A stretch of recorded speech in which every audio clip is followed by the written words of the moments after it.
आऊज़ बिल्लाहि मिनश शैतानिर रजीम बिस्मिल्लाहिर रहमानिर रहीम रब्बि इश्रह ली सदरी व यस्सिर ली अमरी वहलुल उक़दतम मिन लिसानी यफ़क़हू क़ौली रब्बि यस्सिर व ला तुअस्सिर व तम्मिम बिल खैर व बिका नस्तईन आमीन या इलाही आमीन। अस्सलामु अलैकुम व रहमतुल्लाहि व बरकातुहू। तहज्जुद का वक़्त ऐसा वक़्त है कि अल्लाह पाक आसमान दुनिया से पहले आसमान पर आते हैं।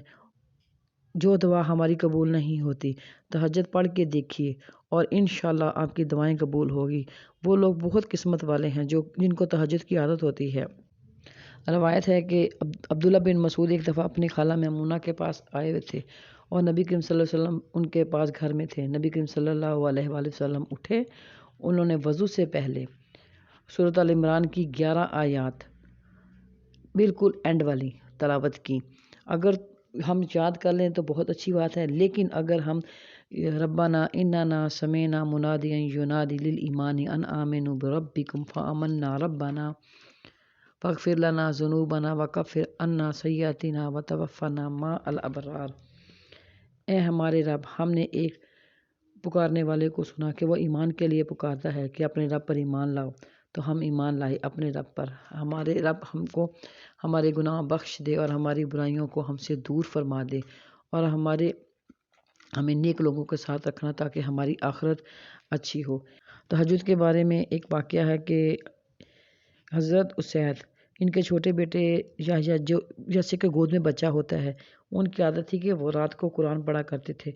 ये वाक़या एक रात का है कि वो तलावत कर रहे थे। उन्होंने देखा कि इनका घोड़ा इनके साथ है, वो बिदकने लगा। इनका बच्चा साथ लेटा हुआ था। इन्हें डर हुआ कि बच्चा पाँव के नीचे ना आ जाए, तो उन्होंने तलावत को रोका और बच्चे को गोद में उठा लिया। घोड़ा बिल्कुल आराम से खड़ा हो गया। इसके बाद उन्होंने फिर तलावत शुरू की, घोड़ा फिर भी दिखने लगा। फिर उन्होंने तलावत करना बंद की तो घोड़ा रुक गया। लिहाजा लेकिन उस वक़्त तहज्जुद का वक़्त हो गया था। वो उठे तो उन्होंने देखा कि वो कहते हैं कि मेरी नज़र आसमान पर गई तो मैंने देखा कि आसमान पर बादल का एक टुकड़ा है और इसके अंदर वो चिराग हैं। मैं खैर वज़ू किया, नमाज़ पढ़ी और तो तहज्जुद यानी कि तहज्जुद की नमाज़ पढ़ी।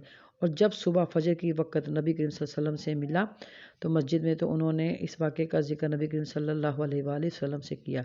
तो आप सल्लल्लाहु अलैहि वसल्लम ने फरमाया कि उसैद, अगर तुम तलावत करते रहते और रुकते नहीं, वो जो बादल के टुकड़े में चिराग थे वो फरिश्ते थे, तुम्हारी तलावत सुनने के लिए आए थे और तुम्हारे लिए मग़फ़िरत की दुआएं कर रहे थे।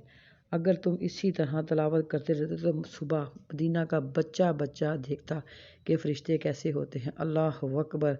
ये देखें कि रातों को उठकर इबादत करने का, तहज्जुद पढ़ने का क्या सवाब है।